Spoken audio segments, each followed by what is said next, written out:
How's it going, everyone? Welcome back to the Webheads podcast. I'm your host, Marquitos, and this is Luis. Hello. And honestly, I think we should just get into it, bro. Yeah. We got a lot to cover. There's many shows. Well, I think there's 2 shows and like a movie that we got to go over. Yeah, and then some Marvel news. News, some more Marvel breaking news that we've had for obviously Spider-Man Brand New Day, Doomsday, and actually some other like cast reveals and stuff like that. But we'll get into that.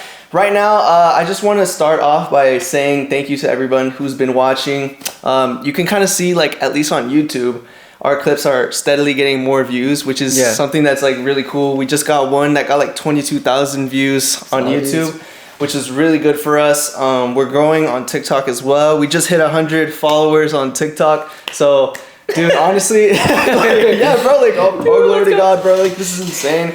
I really love what we're doing, and I love that we're being consistent with it. Yeah. Obviously, you know, clips sometimes they take time to do, but I just really love that. At least we try to keep each other accountable to do the clips. You know, because sometimes you just don't want to do it, but you got to do it.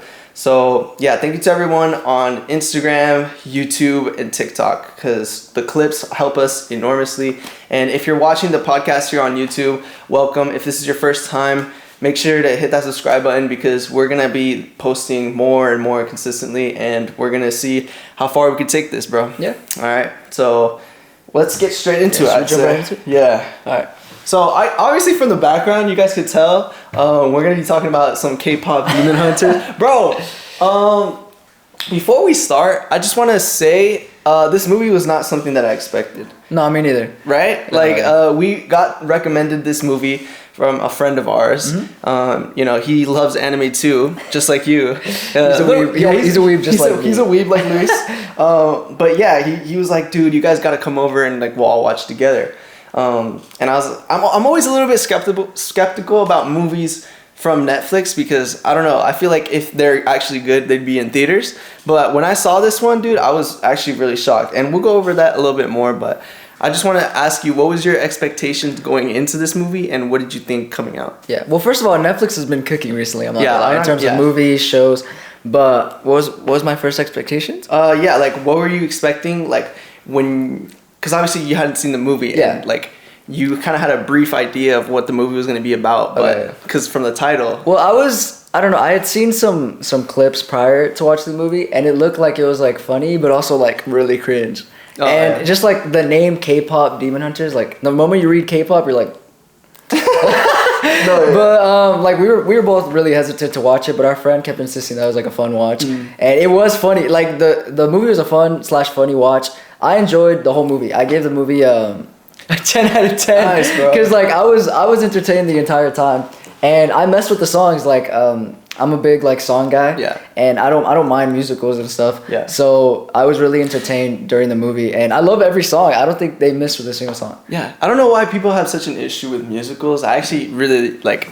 If the songs are good, bro, I really love musicals. It's when the songs like don't hit as much, or they don't have as much connection to the movie, where like it kind of puts me off a little bit. It kind of sucks. Yeah, but like no, this movie did good use of the music, especially. And I mean, K-pop is catchy, bro. So like a lot of them are gonna stick with you even after the movie. So I'm sure, like, I mean, we'll go over the music because there's a lot to talk about with the music. But what would like? You gave it a 10 out of 10. Yeah. What was your favorite aspect about the movie? Like animation? Was it like just the story, or the villains, or like the messaging, or what? I just thought it was like unique. It wasn't trying to be like an elaborate story. Like it was pretty to the point. Like suppressing who you are. Like is bad. Yeah. Like it's bad to like keep stuff from others and like try to shell yourself in and stuff. Like I like it was like a clear message, like just be yourself and stuff, and trust people. So like I liked that the movie didn't try too hard. It had I love the humor of it. Yeah. It was really good. The animation was clean. It was made by the same people who made Into the Spider-Verse. Yeah. So at Sony, like I know they never miss, so it was pretty good. The animation, I enjoyed it. The voice acting was good too. Yeah. The transitions, like, because they would do scenes where they were talking and then they would start singing. Yeah. And I thought that every time they did that, and then like they would like cut the song due to like a voice acting moment, I thought they nailed like all of that aspect. Yeah, so you say 10 out of 10 for you? I would say 10 out of 10 for me. I enjoyed it a lot. To me, I'm gonna give it a 9 out of 10. Okay. Yeah, no, I mean, I still love this movie. Like, it was really good, and I've seen a lot of people kind of like hate on it a little bit. No, yeah. And I mean, that comes with everything, right? That's, like the moment something is liked, someone's always gonna hate on it. And people are gonna bandwagon. Exactly. But no, I really thought that this was, like you said, I think my favorite aspect about this was how unique it was. Oh, yeah. And it was, like you said, a clear cut story, but it had like its unique flavor, like something that I had never seen before. Obviously, the animation looks pretty similar to Spider-Verse, and the action sequences, which I really enjoyed, like most of them were like they're hunting the demons. I think those action sequences were phenomenal. The coloring of this movie, like a lot of the bright colors popped. The designs. Exactly. Cool. No, they killed it. So yeah, man, I think the thing that I liked most about this movie was obviously the messaging behind like suppressing your feelings and how unique it was, because I was not expecting this movie to be what it was. And I think the moment that I got into the movie was where you find out she's a demon. Oh, like, dude, that was like, because we were sitting next to Adrian, and then we kind of like looked at each other from across the couch. Yeah, we're like, wait, like we were confused, like, bro, is she a demon? Dude, and he was right in the middle, just like, yeah. He was like, he was trying not to say. He was looking both ways. He was like, all right, bro. No, but I guess spoilers for Demon Hunters, but I mean, it's been out for a while. No, yeah, if you haven't watched it, like anyone who's probably watched, you gotta watch it. Yeah. I think it's a like an hour 30. It's a short movie. Yeah, it's not even long. Yeah, it's 1 hour 30. So it's a good short movie, I would say. Yeah, but what I was gonna say is, no, I think that Demon Hunters is, like I said, something unique, but also something that people really like. Like movies have been such about like interconnectivity and stuff like that, but this is just such a good film, like, to watch. Yeah, its own thing. And obviously, like, down the line there could probably be sequels and stuff, but like if this was the only Demon Hunters movie that we ever got, like, I'd be pretty satisfied with it. It's like a nice solo film that a lot of people, I feel like, could enjoy. Mm-hmm. It got a 97% on Rotten Tomatoes. Did you know that? What did it get on audience? Or does it get an audience score since it was like released? No, there's definitely audience scores, but the thing that caught my eye the most was the 97% Rotten Tomatoes, because. But Rotten Tomatoes is always. I know, yeah. They're not always a reliable source. But. Exactly, but that just caught my eye. And well, I got some notes here. Well, we could talk about the songs and stuff like that. Oh wait, I also love that the movie had romance. I'm a big romance, even though it was a little bit. Obviously, it wasn't the main focus of the movie. Yeah. I'm a sucker for romance. I watch a lot of like live action romances, a lot of anime, a lot of rom-com, a lot of romance animes. But so like when I saw that, I was like super locked in. I was like, oh okay. Yeah. No, I think they did good with the romance. Yeah. Obviously, you know, R.I.P. Genu, dude, the sacrifice, bro. No, but yeah, that was a good aspect of the movie. How did you feel about the three main characters? How their dynamics between each other? I thought it was good. Yeah, I love the chemistry between all three of them. Yeah, I think each of them had their moments to shine. Yeah. Obviously, what was it? Zoe? Yeah, Zoe's a standout. I think you mentioned that you love Zoe. I just thought what I loved about all three main characters was that the movie like just showed them actually being like friends and being like goofy and dumb.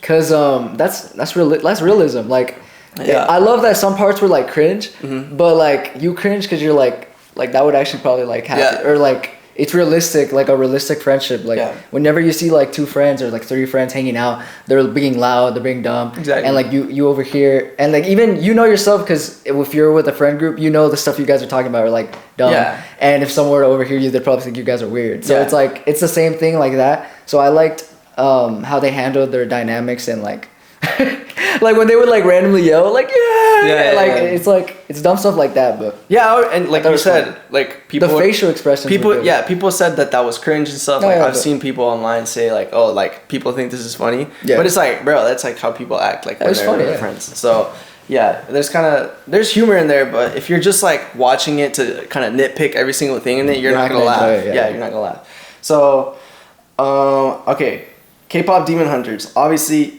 K-pop related, so there's a lot of songs. Okay. So what's a standout song for you? I think I kind of know this answer already. I would have to go with Soda Pop. Of course, bro. No, Soda Pop is a standout. Dude, Soda Pop is a vibe. The choreography in in the movie is so good. Yeah. How many likes for us to do the choreography? 100 likes. 100 likes. Just 100 likes. But I was telling him I really want to do the choreography with him. Like I think that'd be like funny to do. Yeah. But I thought that was like one of like the standout songs for me. Because I even heard it before I even saw the movie. Oh yeah. I heard it on TikTok. Yeah. We heard it on TikTok, like the edits and stuff. So, but I just didn't know it was from the movie, and then I found out, and I was like, but there were like mentioning that he started on TikTok. There was a lot of people who would do like a cringe version of like the dances. Yeah. Or they would just like mouth it over, and I'd be like, oh, see, bro, this is why I'm not watching the movie, bro. This looks so cringe. I see. And then I watched the movie, and I was like, yeah. I was like, perhaps I treated you too harshly. No, fair enough, bro. So, okay, yeah.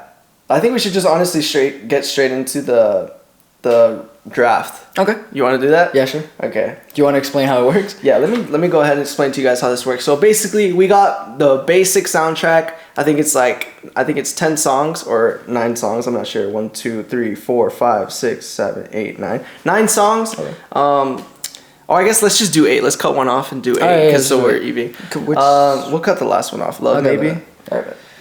So a draft is basically out of the 8 songs, I'm gonna start off by picking 1, then you're gonna start off by picking 2, and then I'm gonna pick 2, and then we're gonna go back and forth till we each have 4 songs. Obviously, if I pick 1, then you can't pick that one. You gotta pick another one. So at the end, we're each gonna have a list of 4 songs, and we're gonna see who has the better songs or like the better list. Obviously. All right. So these are the songs. So the first song is Takedown. The second one is How It's Done. The third one is Soda Pop. Okay. The first one is Golden. The fourth one is Golden, and then the fifth one is Free, Strategy, Your Idol, and What It Sounds Like. Okay? Okay. So these are all original songs from the movie. Do you have Siri out right now? Do you want to ask it to flip a coin? Oh yeah. All right. Hey Siri. I'll do heads, and you'll flip be tails. a coin? It's heads. Oh, you goes heads. Okay, I'll go first. All right. I hate to do this, but I'm gonna go with Soda Pop. I gotta do it, bro.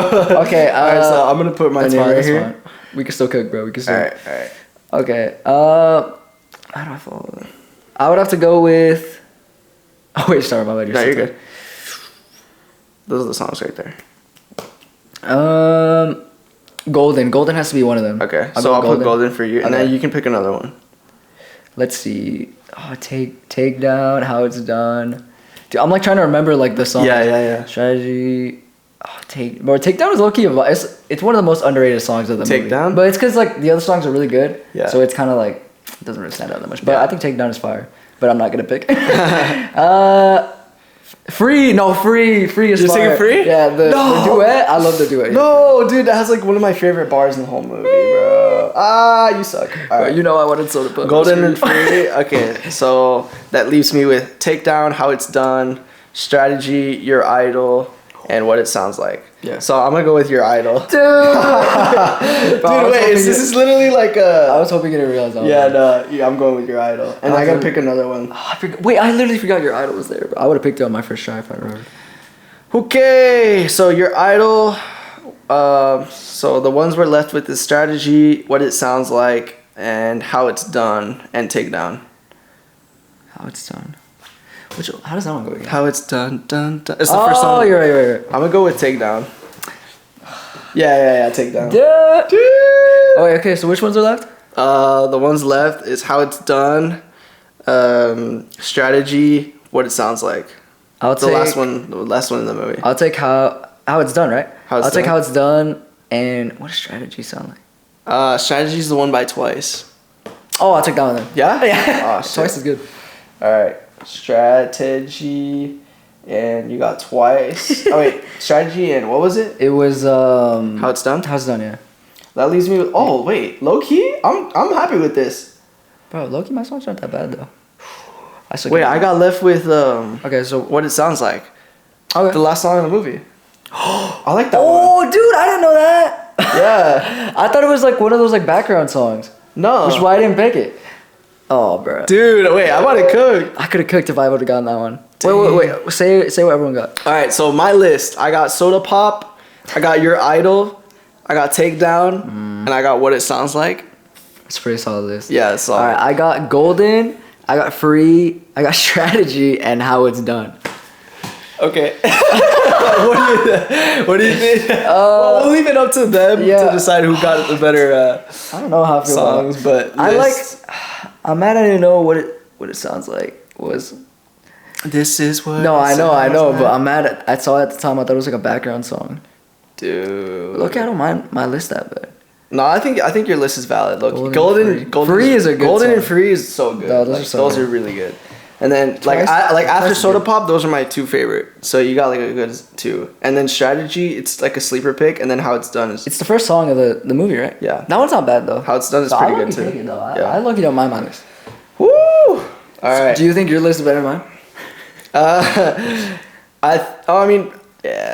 Yeah. I mean, I got Soda Pop, I got Your Idol, I got Takedown, and What It Sounds. I think Soda Pop like is the top, and then like the other ones are like a little bit like lower. Like you think about it in a way where it's like if you had to listen to like all 4 of these songs on repeat, which list would you pick? Oh, like my draft or your draft? I think mine. You would pick yours? Yeah. What would you pick? When I listen to these songs on repeat, dude, I would low-key pick your list, bro. Cause I love Your Idol and Soda Pop. Soda Pop is so catchy, bro. Takedown is fire too. I love that song. Yeah. All right. Let me. Wait. Okay. Well, what? I don't know. I had this segment that I kind of skipped over. Oh, go for it. Want to talk about it? Yeah, go for it. All right. So, I just want to ask you, like, why do you think K-pop Demon Hunters was so popular? K-pop. Yeah. Okay. Right. Okay. I was gonna say that. You know how famous K-pop is? No, K-pop is huge. The fans are crazy. Obviously, in America, it's not that big. Right? Oh, no, well, I mean, there's pretty big. There's a good audience for K-pop here. Yeah. But I've listened to K-pop before. Yeah. No, I know, but like obviously in Korea, that's where it's. Like, oh yeah. But like, you're playing it everywhere. It's still pretty like you'll probably well known here. Yeah, you'll probably find a lot of people who mess with K-pop here. Yeah. Okay. So one of the 3 reasons why I thought that K-pop Demon Hunters blew up in popularity was obviously the first one was K-pop has a huge fan base like all across the world. Okay. So a lot of people were just gonna obviously go watch it because it's K-pop. It's a movie about K-pop. Yeah. The second reason that I thought it blew up was because it's on Netflix, so it's easy for people to just watch it and then access and then just talk about it to their friends. And that's how we heard about it. That's literally how we watched it. Because our friend watched it on Netflix and then he told us about it, and then we started telling all of our friends and families. Like I literally saw it like two times the day we saw it. Yeah. So it's like really easy to like spread the word and like tell people, oh, you guys got to watch this movie. And then the last reason that I think it blew up was because it's an actual good movie. Yeah, you know, like it's a good movie. if it's not a good movie, then people are not gonna talk about it and like. So the people that say it's a bad movie, like I don't get that because it's obviously yeah. And it has a good soundtrack. So all the songs are catchy. All the songs are going to blow up on TikTok. They're going to make edits. And animation's good. Voice acting. So yeah. So those are the 3 main reasons why I thought K-pop Demon Hunters blew up. And I just wanted to see what you thought. Valid, yeah, it's valid. I think that's what I would say if you asked me why it blew up. All right. Yeah. Fair enough. I'd have to say something. Whew. You want to go into solo level? Mine? Yeah, I think it's my segment now? Yeah. All right. Let's do it. I made him watch an anime called Solo Leveling. Yeah. That I told him was really good. A lot of people complain about the story. They say it's carried by animation and soundtrack, but I guess we're gonna find out what he thinks. I think that's false. But he's only watched season 1. Yeah. So we're gonna get into a season 1 review. All right. What are your overall thoughts on the show? Okay. Overall thoughts. I told you this before. I saw the first episode and I was just pretty confused. Yeah. Right? Like I was like, I didn't necessarily know what to think. I didn't know if I was going to like the whole concept of the guilds and everything, or what are they? Not the guilds, but like the gateways into like different dimensions where there's beasts and stuff, and like the ranks. And exactly. And then when the main character is Jinwoo, when he like. When did he die? He died in the 2nd episode, right? And then he got revived towards the end, yeah. Yeah, and then he got revived in the 3rd episode. That's kind of where my interest like peaked, because obviously they start explaining like what actually is going on with him, or at least there's like a sort of mystery aspect that overall in this season you start unraveling like what's actually going on. So there's So from what I gathered, there's a system, right? Yeah. There's a system in place that is obviously it's like a video game. One of the episodes is literally called "It's like a video game." It's like a game. So once he dies, he gets revived, and then the system basically allows him to be the only person in this whole world to be able to level up on his own. So he's given daily tasks to complete, and after he's done those daily tasks, he gets rewards, and the more rewards he gets, the more he levels up. So the third, the fourth, the fifth episode kind of revolve around him, getting stronger, going into more gateways, allowing himself to, get more weapons and stuff to defeat bigger monsters. And I'm not sure when exactly he defeats that big golem. The golem, that's like around like episode 5. I think 5. It's around there. Okay. I think it's a. So after that, I really start liking the character. I think he's a lot more Confident. Yeah, you could see how even the voice acting, it changed. Yeah. He's a lot more focused, I guess you could say, and he's driven and he's smarter, and so yeah, I think the main character I like more now than how he did in the first episode, because in the first episode he was kind of like he was cooking like in terms of like his intelligence, because he was like the only one that figured out that whole what was happening with what was the statues? The dungeon called? The double dungeon? The double dungeon? There's the dungeon side of the dungeon. Yeah. So he was the only one that was able to figure that out. So I did like that aspect, but obviously he was too weak and stuff like that. So, and I do like the fact that he's trying to, make enough money to take care of his mom, or like to help heal his mom. So yeah, this anime, I get kind of I guess Dragon Ball vibes a little bit in terms of like the main character wants to like get stronger. Obviously the motivations are different, because like with Goku, he's just like he just wants to fight anybody to get stronger. He's doing it for the love of the game. Yeah, that's what this whole character is. And with Jinwoo, he's he wants to get stronger to help his mother out, and different over the season he gets like different motivations and stuff. And also because also he's always been weak. And there's a lot of points in the show where you could tell like that gets to him. Yeah. Where he's like, I'm weak because no one believes in me. Like, so he gets that confidence in himself, and he starts believing in his own strength. Yeah, I think one of the parts is like when he has to kill all 6 of those guys. Oh yeah. That was like probably one of my favorite parts in the show, just because like you see him as like you got to see him as a little kind of like, well, how old was he in the first episode? Yeah, I think it was like 24ish. Okay, so like you got to see him as like a weak 20-year-old, and then now you see him as like a feared, like he's killing everybody, like kind of guy. So I really like that. Another standout moment was when he killed the Class B guy, the assassin that was able to go stealth. Oh yeah. I like that. That was really good, because again, he just showed that like honestly he's above that rank now. So we got to see where he was like at that point of the series. So I like that. I like that every time that he killed someone in the show, it was like self-defense. Like, he didn't do it. Yeah, he never wanted to do it. It was just like defending himself. Yeah. So yeah, there a lot of positives. What's your overall ranking of the show? Like out of 10? Yeah. Season 1. Okay. I don't know if I can give it I don't know if I can give it a 9. Okay. Okay. I don't know. Just because like I do really like the concept, but I think something was lacking for me in terms of like side characters, because I do like the main character, but a lot of the other side characters, they seem like forgetful to me, and like a lot of other side plots, like they don't seem as interesting as just like Jinwoo trying to level up, So that kind of hurts it a little bit. I'd say right now probably season 1 it will get like a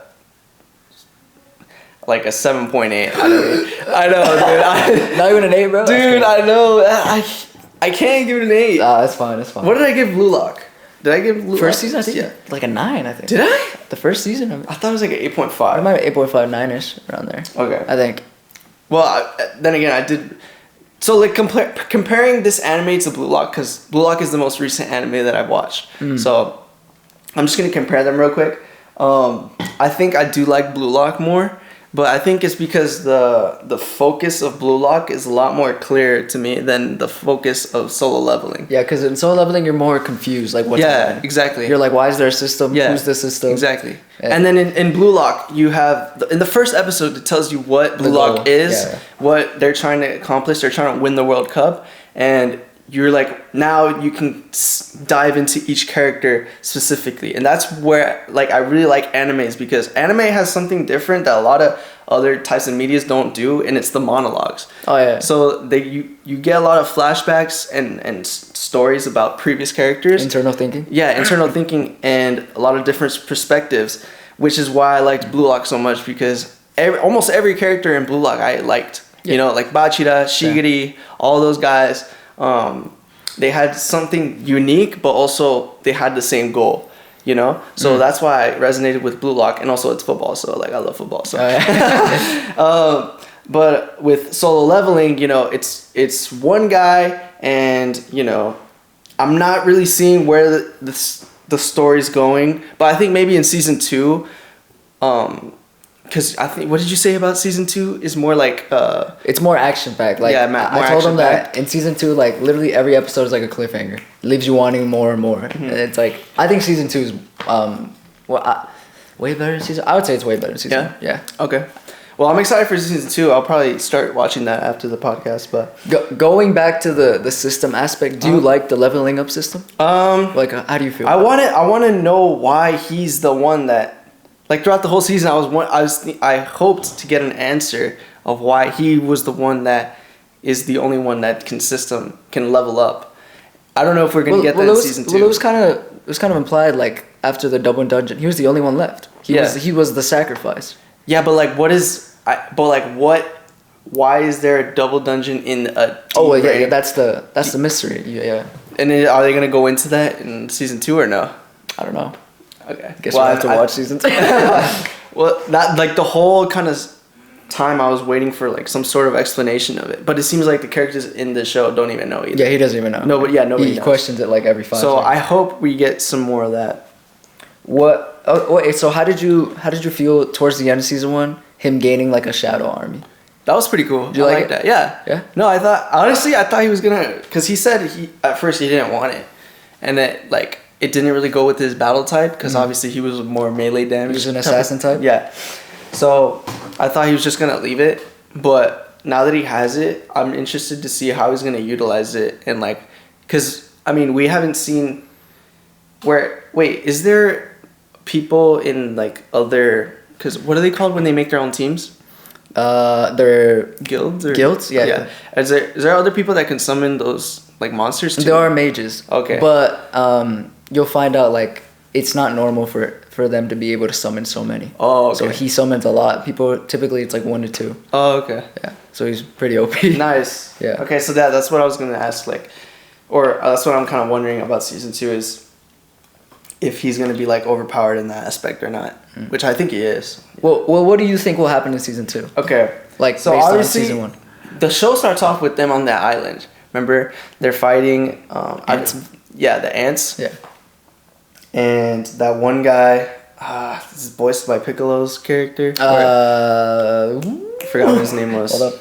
Hunter Beck. Yeah. There you go. So we get sprinkles of him throughout the season and stuff. I think he's going to be more important in the second season. That one girl as well, we see her a little bit. She has like blonde hair. Like yeah. She's an S rank apparently. So I think we're going to see more of her. They all go to that island at the end of the season, right? Mm-hmm. But we don't see necessarily what happens, right? Well, they go and then they find like an ant. Oh, and it was in the water, with so wings. they picked him up and they figured out that it was evolving. That's how they see the ants. So I think in season 2, they're gonna go to that island. They're gonna see that like they're gonna have to try to kill the ants and stuff. They're the big ants. Like, do they have a name or they just call them the big ants? I think they're just called the ants. I think they're just called the ants. That's funny, but.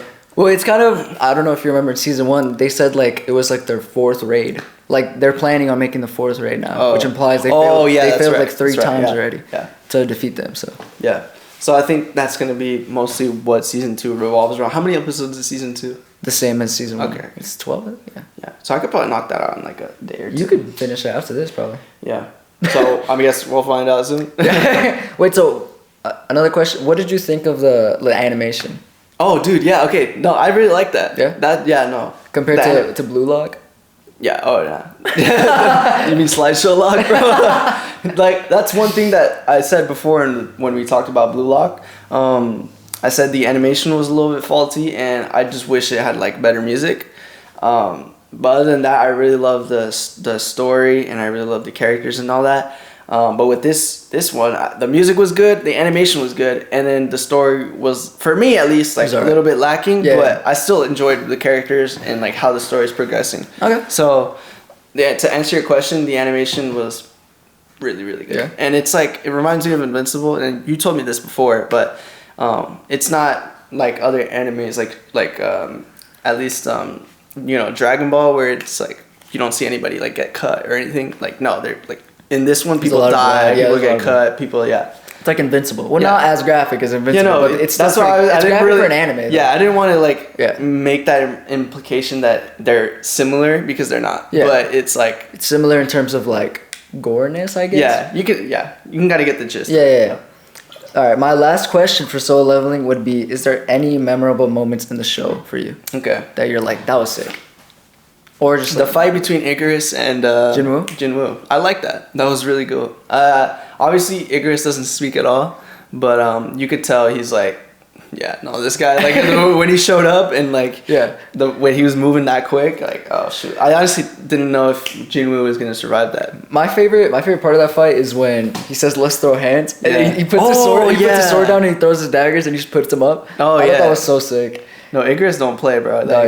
He was going band for band with him. So overall, you like Solo Leveling? I will be definitely checking out season 2. I bet. I give it a 7.8 just because I was confused a lot of the times, but I think if I get answers to my questions in season 2, and I think if we dive a little bit deeper into like the side characters and Jinwoo's dynamics with other characters, then I think I'll enjoy it more. And hopefully we do get that. And the animation, like as long as it stays consistent through like that, there's the animation, I have nothing bad to say about it. Okay. It's really good animation. All right. Well, that's all we have for the Solo Leveling segment. Since we were talking about Blue Lock, do you mind if I go into the Blue Lock segment? Let's go into Blue Lock. All right. So he finished watching Blue Lock season 2 last week. Before he started Solo Leveling, he finished season 2 of Blue Lock. I like to say I finished Blue Lock in one day. Yeah. Because, I told you, after watching season 1, I really liked it. So I went out and checked season 2, and one of the first things I noticed was the art style changed. There's a lot more shadows, a lot more like shading, I guess you could say. Yeah. But the animation, again, was a little bit lacking. So, I mean, you got questions for me? I'll let you kind of take care of that. Yeah, so what are your overall thoughts about season 2? The overall thoughts, I'll say, I think I like season 1 a little bit better. Okay. Yeah, but season 2, I think it's because season 2 was a little bit shorter. So, but the new characters that they were introduced were really sick. I really like those.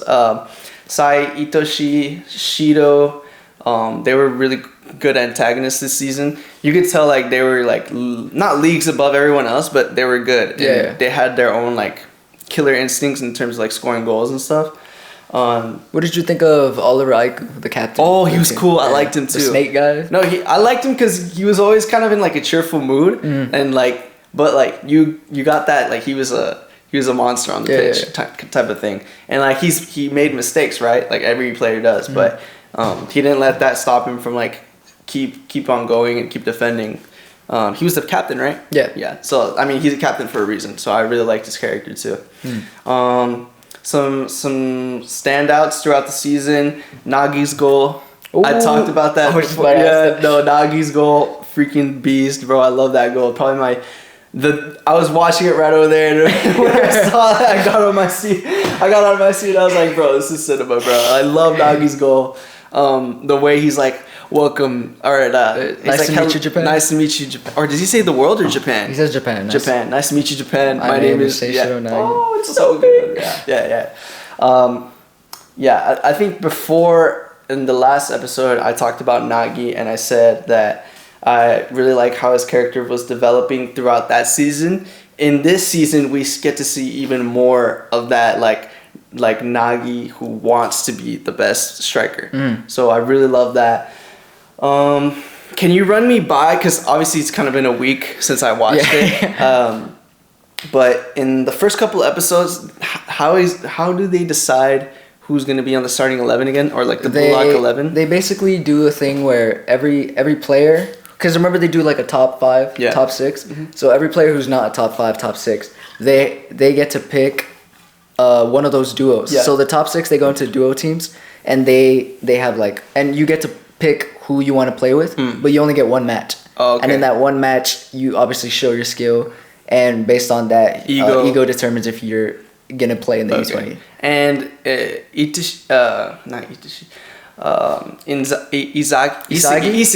he scores, right? Or no? He scores, yeah. Yeah. Okay, so that's why he gets in, right? Because he scores and then he steals the ball from Shido and Rin. Yeah. And he right between them he scores. Right. Okay, because somebody else was crossing it and then he went right between them and he scored. Yeah. Okay, good. That's okay. I'm getting my memory back. Yeah.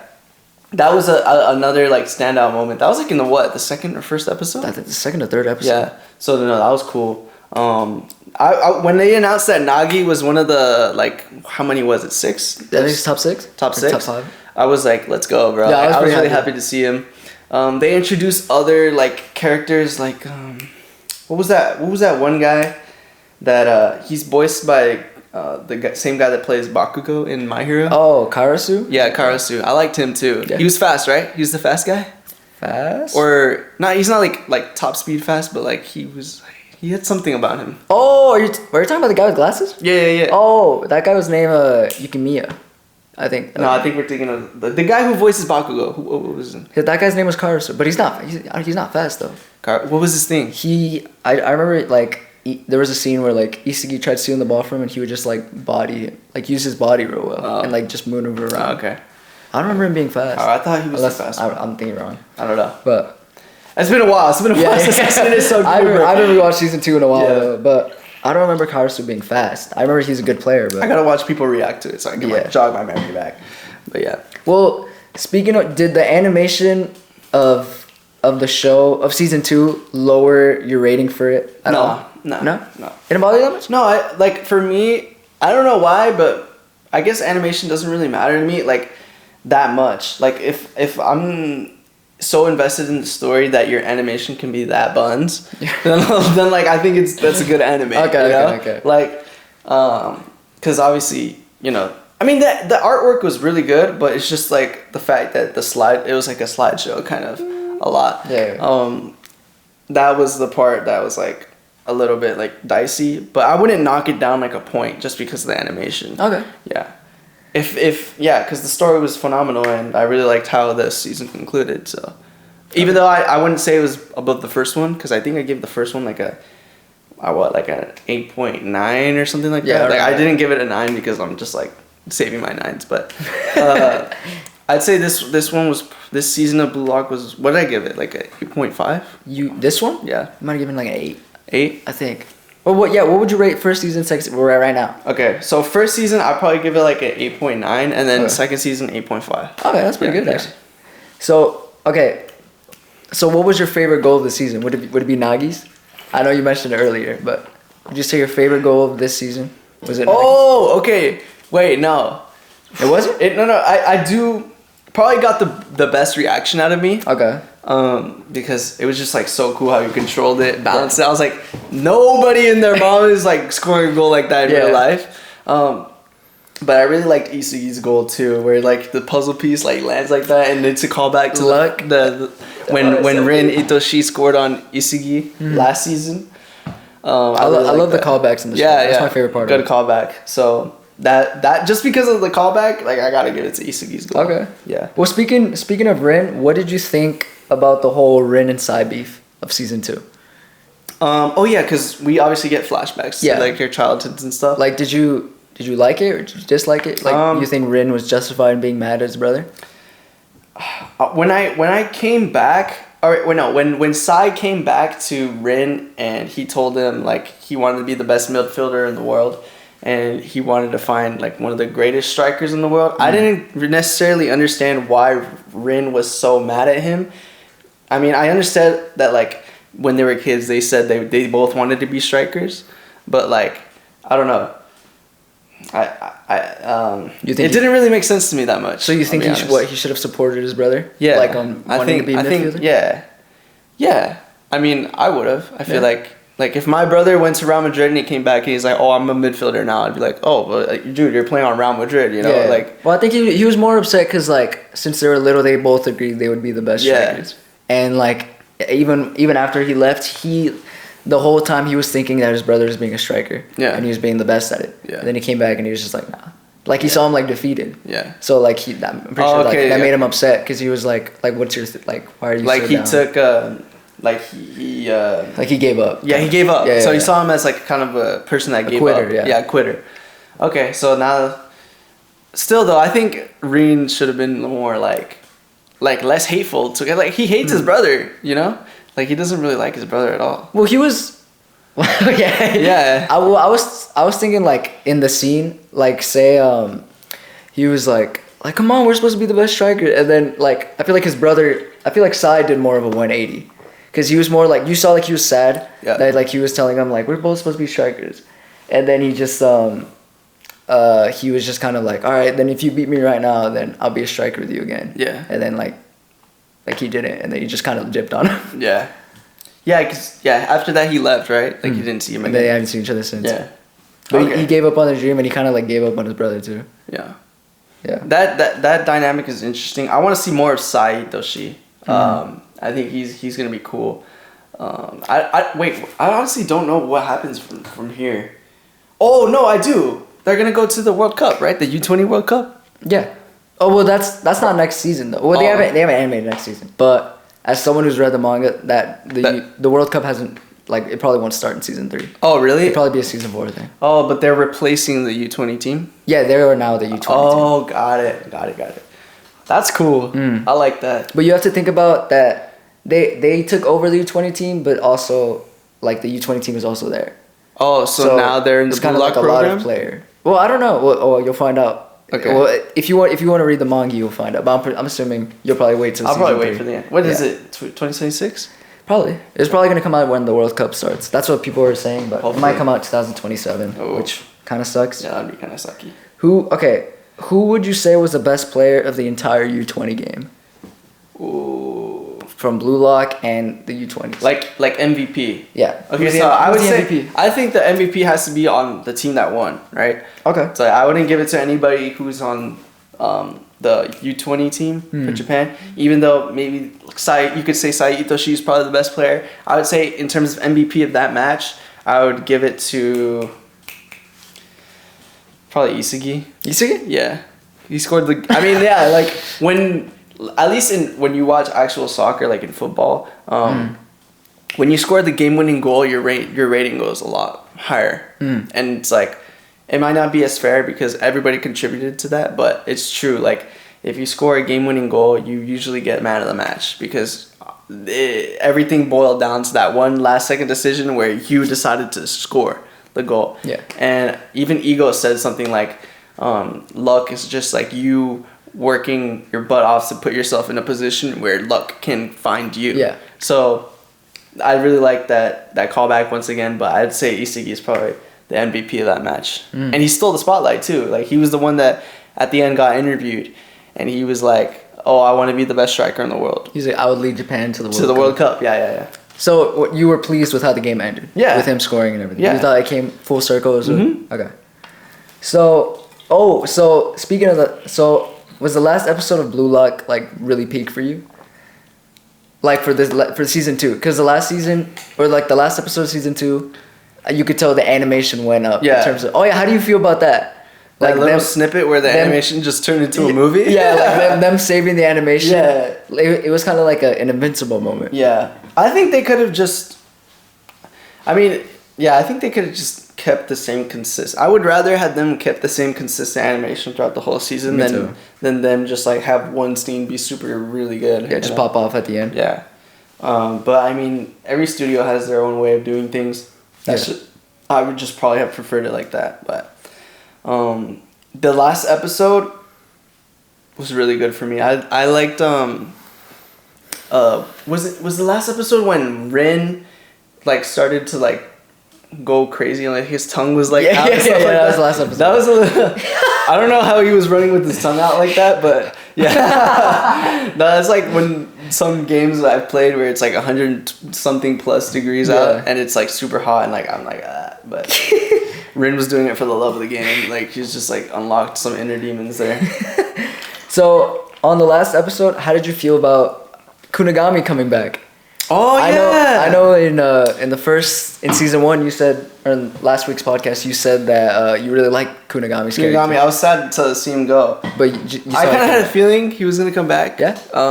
Because like it just felt weird the way that they like just said, "Oh, he's gone." You know, I was like, why would we have spent so much time with him like in the season 1 to just be off screen? Yeah, and I really liked his character too. He was like he had a really different perspective on football than a lot of the other people. Mm-hmm. He saw the hero. I mean, he saw the Wayne Rooney's or the Cristiano Ronaldo's or the Messi's. He saw them as heroes, which a lot of people do see them as heroes.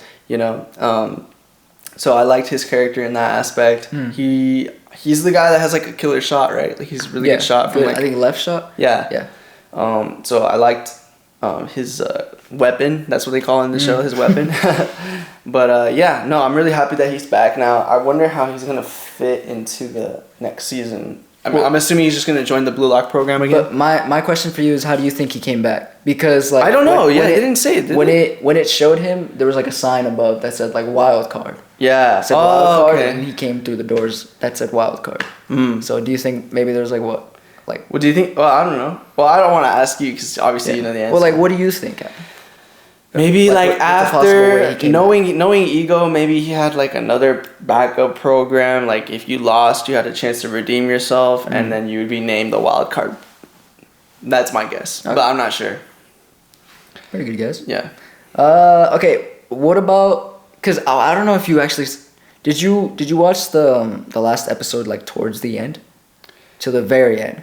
Because do you remember when they showed like a character, like he was like at home, like he was walking up, and then he grabbed his phone, and he had like a tattoo on his neck. I think so. That sounds familiar. Like at the end. Yeah. And then he spoke. Was it like Sai's like, or is that Sai Itoshi's like teammate or something? Or no. It was like a new character that's never been introduced. Oh really? Yeah. Oh okay. Well, but he had like weird long hair, kind of. He had like hair like here.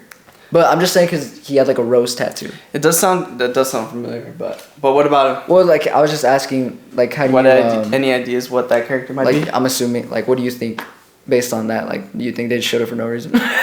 Well, no. Obviously they showed it for a reason, but that's probably just something that they're gonna set up for the next season just to get you hyped. But I have no clue who that is or what that could be.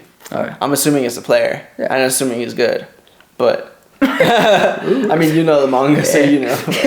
Okay, so I'm gonna ask, post season 2, who is your favorite player now? Post season 2. So I season think 1, season 2. What player you're like? All right, this is my favorite player. So I said last season, I said like Isagi and. He's a Nagi, Bachira. I said like Isagi, Bachira, Shigiri. And Nagi were like my favorite characters, right? Like not in any specific order. But I mean, Isagi's the main character, so like obviously he has like a special like connection. Like he'd easily be number 1. But this season I did like Shiru. I like how like crazy he was. Like he reminded me of like Bakugo and like My Hero. Did you like his bicycle kick? Yeah, his bicycle kick was sick. Yeah. Shigiri is still up there, even though he got subbed, right? No. Bado. I liked Bado. Yeah. No, he's up there too, and Nagi, obviously. Reo had some time to shine. Reo was good this season. I liked Reo. He had like kind of a redemption arc a little bit. When he like copied that one guy's when he copied Nagi's goal for defense. That was sick. Yeah. Bro, I gotta rewatch it. So, but what would you say is the best character? Best character / best player for you? Actually, I'll say best character. Then who do you think is the best player? Okay, Best character. Dude, I don't know, man. Okay, best player, I think, honestly, it's probably still Rin Itoshi. You think he's better than his brother now? I think... Oh, nah. Okay, wait, you're right. Probably Sai Itoshi. I mean, you do have to think about they did 1v1 at the end. Yeah, but... And he stole the ball from him. He did, but Rin Itoshi was really trying the whole match, and Sai was like, he was like kind of... He only tried like a little bit. He didn't even care about the whole match at all. Okay, that's fair. So I think Sai Itoshi's probably still the best. Then I'd probably say Rin, and then probably Isagi. It's because Isagi doesn't necessarily have something that makes him super special, but he's just like an overall really smart and really like he knows where to position himself. He knows how to player, get himself clutch player. So, and that's a factor in like football, like in real life, like you got to be clutch. So, I think Isagi is probably one of the best players too. But my favorite character, a character I really like. I don't know. I still like Shigiri, bro. Okay. Yeah. I think Shigiri might be your favorite. Shigiri's like I think he's your favorite character. Dude, I just love it. Like he's fast. Like he's clutch too. You know? Yeah. Yeah, I like Shigiri. Okay. Yeah. Well, you answered my last question for the segment, which was a holy. It was gonna be my last section was gonna be what are your top 3, but you answered. You said Sai, Rin, and Isagi. Yeah. All right. Okay. Okay. Well, that's all I have for the Blue Locks segment. Okay. Well. Dude, I think we're like close to 50 minutes. Okay. Or we're already on the 50 minutes. Mm-hmm. How many questions do you have for Spider-Man trivia? I have 10. My goodness. Yeah, I have 10. Here, do you want to... It's because the guns are over there. Yeah. I'll talk about some MCU news, and then you could just grab those guns and fill them up with water, please. All right. So let's talk about some MCU news. So... Over this past week, we kind of got confirmation that Yelena Belova is going to be in Spider-Man Brand New Day. And to be honest, my thoughts straight off the bat, I made a video on this on TikTok. And the way I saw it was I was just kind of confused on why necessarily Yelena Belova, out of all characters, was going to be in Spider-Man Brand New Day. I kind of got the impression that if anybody deserved to be in Spider-Man Brand New Day other than Punisher and Hulk, I thought it would have been Daredevil, because people have been begging for a Daredevil Spider-Man crossover since No Way Home. People saw that scene where they threw a brick out the window and Matt Murdock catches it, and he's like, I'm a very good lawyer. People saw that scene and they're like, we got to get a Spider-Man team up with Daredevil soon. So, I mean, but Yelena being in Spider-Man Brand New Day isn't a negative for me. I actually think it could be a very good way to interconnect, Yelena, interconnect Spider-Man with Doomsday, because obviously Yelena's gonna be in Doomsday, so Spider-Man could just kind of talk to Yelena or something. I'm assuming they're gonna have some sort of conversations. Basically, what I'm trying to say, and then that's going to lead into Doomsday.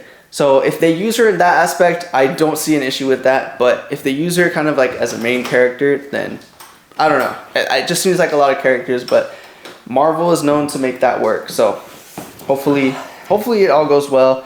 In other news, some actors actually got into some beef over Doomsday.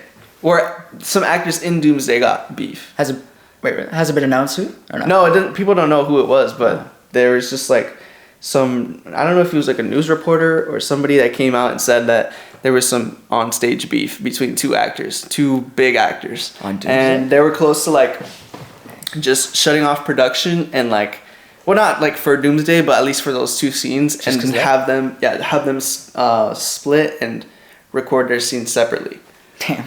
Yeah, but that's what I heard, but obviously, we don't know who it was. But some people are saying maybe Pedro Pascal. Maybe I heard James Marsden, maybe the guy that plays Cyclops. Oh. I heard maybe Robert Downey and some other actors. But I don't know. That's weird.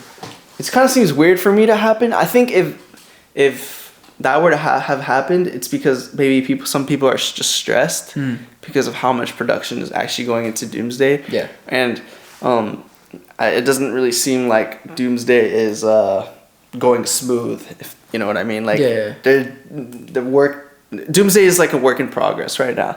So it kind of seems like there would be people that are stressed about that. But I don't know. To be honest, I don't really know who it could be. Do you have any idea? Maybe. Nah, No. not a clue. But did you hear about it or not? I think I might have heard a little bit about it, but Honestly, we don't know. But hopefully they resolve that because we need Doomsday, bro. We need like it. we need we can't delay it anymore, bro. Yeah. Honestly, like. no more delays. Yeah. Is that all the Marvel news, or you still got more? Tramel Tillman was casted in Spider-Man Brand New Day, and we don't know who exactly he could be playing, but people are saying that he should be a villain because of his acting ability in Severance and the Mission Impossible movie that just came out this year. Have you ever seen him act? I haven't seen him act. No, I haven't either. Yo. Okay, so we're not very keen on I hope he's a this good guy, actor. but I mean, we hope he does well, Yeah. right? We hope any actor that's casted in the MCU does well.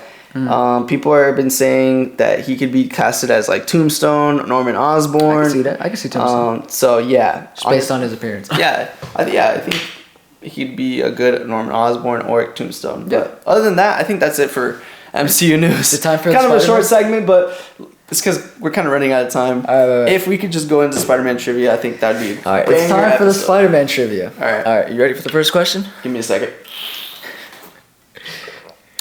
Okay, I'm ready. Okay. All right. Question number 1. Who?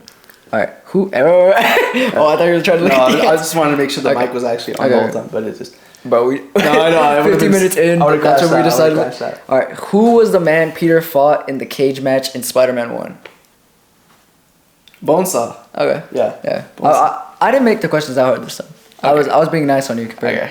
All right. No, all right. All right. Ready? Question Watch me 2. get some wrong. All right. In Spider-Man: Far From Home, where do Peter and his classmates travel to first? Oh no. Italy. Wait. Well, actually, I don't know if this place is. Wait. Hold up. You think it was Italy? Yeah. No. In Far From Home? No, it's because is Venice in Venice. Venice? Yes. That's in Italy? I'm pretty sure. Wait, hold Venice. up. Or is it France? I don't know. Hold up. We're doing a quick fact If check it's, right if now. it's wrong, then I'll spray myself. No, how about I'll do this? Is Venice in Italy? You said? Yeah. Hold up. Oh shit! Got Swiss cheese. Dude. How the tables have turned. How did my question backfire on me? Alright. Okay. That's gonna be a good clip. Dude. I was only here for the clips. Alright, question 3. What type of job did Adrian Toomes have before the government took over? In Spider-Man Homecoming. He was damage control, no? Yeah. Okay, nice. Oh my gosh. That's actually scary. What Yeah. the frick? Alright. When Tony Stark saves Peter in Spider-Man Homecoming, where is he actually located at? When Tony Stark saves Peter? Yeah, in Spider-Man Homecoming, when the parachute falls and he falls into the ocean, Iron Man saves him. But he's not in the suit. Where is he? He's calling him. Oh, Fast. India? Oh! Yeah? Yeah! Okay. Oh, shoot, okay. Yeah. Okay, question 5. Who gave Dr. Octopus his name in Spider-Man 2? Fly. Oh wait, it's not Jay Jonah, is it? It is. Oh, it is? Okay. Dude! Wait, wasn't it the other guy? No, it 'Cause- was him. No, because the guy. Well, says, technically, yeah, it was his, he it was was like his friend. He says Doctor Octopus, And then he's like, nah, it's crap. And then he just repeats it. Yeah, talk about Doctor Octopus. That's brilliant. Okay, question number 6. What name does Peter give to his AI in Spider-Man Homecoming? Liz? Liz? Yes, I swear. To the AI? Yes, doesn't he say that? He names her Liz. He says something like, stop. No. Remember, he gives her a name. He's like, I'm gonna call you. He's like, can I call you? Yeah, But he tells her about Liz, but he doesn't call her Liz. Oh, I thought he calls her Liz. What does he call her? How did you get all these hard questions in? This is all pretty easy. It's easy? It is. I mean, if you watch Spider-Man Homecoming. I just watched it the other day. 5, 4, 3. Oh no. 2, 1. Suzanne. What was it? It was Karen. Karen? He named her Karen. Really? Yeah. Dang. What the heck? Out of all names, bro. No, I know. All right, question 7. That's so funny. In Spider-Man 2, what did Doc Ock need from Harry to manufacture his device that made a sun-like object? Remember, he needed a piece from Harry. Remember? He made a deal with Harry in Spider-Man 2. Remember? He's like, I need the... And like Harry, remember he opened up a safe and he gave it to him. Oh my god. But what was that thing called? Oh my gosh. Dude, this is hard. This is easy. Wait, it's like an element, right? Or no? I think so. I don't really. You have 5 seconds. I know it's like the circular thing, right? Try to try to guess. How am I supposed to remember the name? Dude, I don't know. Alright, 5, 4, 3, 2. Oh! Wait, I got it. Don't spray me. Don't put, okay.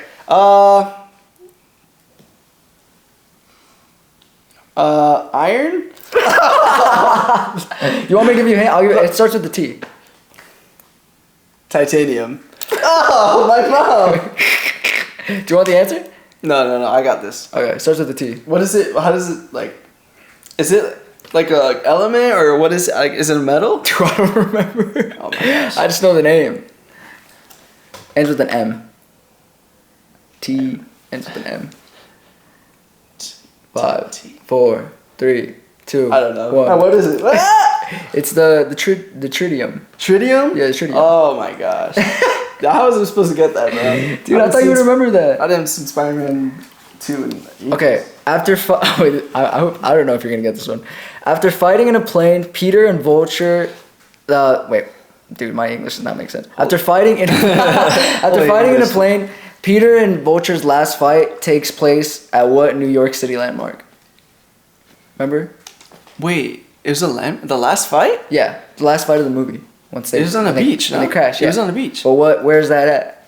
Where? It's a famous place. It's a famous place. In New York. Shoot. No way. It's not like the New York Fair or something, right? No. It starts with a C. See? It also comes out in Marvel Spider-Man 2. You actually have a mission there. Really? Yeah. Frick. There's a remember the I Carnival song? know, but like I don't know the name. They don't say the name in Spider-Man Homecoming, do they? I don't know if they do. Oh shoot. 5, 4, 3. Wait. C? So does a C. C? And Yeah. what does it end with? Well, it's 2 letters. It's 2 words. 2 words? Yeah. What does the first word end with? First word ends with Y. Last word ends with D. First word starts with a C, ends with a Y. Second word starts with an I, ends with a D. 10, 9, 8, 7. County 6. Iridium? I don't know. I don't know. County something. It was Coney Island. Coney? Oh my. County Iridium. Trivia. Okay. My precious trivia. Oh no! You see, you yeah, remember? my Yeah, precious yeah. trivia. Okay, question 9. It's a quote. You ready? Yeah. You do too much. You're not bleep. You're not bleep. You know. You're not Spider-Man? Oh no, you're not Superman. Yeah. Aunt May says that. Yeah. Right? Okay. Last question. All right. All right. What color are Peter's eyes in Spider-Man 1? Oh, it's either blue or green. Tell me why. Oh no. MJ mentions it when they talk. Remember when he's coming back, like at night. Remember when they have a dialogue at night? Oh, dude, I Because swear he doesn't have his glasses. in my brain, like I see it, but I think it. Okay, I'm just gonna say blue. Oh, my phone turned off. Yeah. Yes, let's go. Oh, I did terrible. What the frick? I got so many wrong, man. Dude, that's how I felt last week. All right. Well, those are all the questions I got from Nate. Alright, fair enough, man. I got sprayed. I'm soaking. No, I felt good though. Honestly, it's kind of hot in here. It is pretty good. We turn off the AC because or else it picks up on the mic. It made too much noise, yeah. But yeah, I think we're done with that, bro. I think that's it, yeah. That's a successful episode, bro. I had a lot of fun talking about Blue Lock, solo leveling, K-pop, and Spider-Man trivia, bro. Okay. So I hope you guys enjoyed this episode. If you guys did, go ahead and share it with your friends. We're gonna make clips. Share the clips with your friends. That like Help button. us support the podcast by hitting that like button and Sharing. subscribing. And without further ado, I hope you guys have an amazing day. Take care and peace.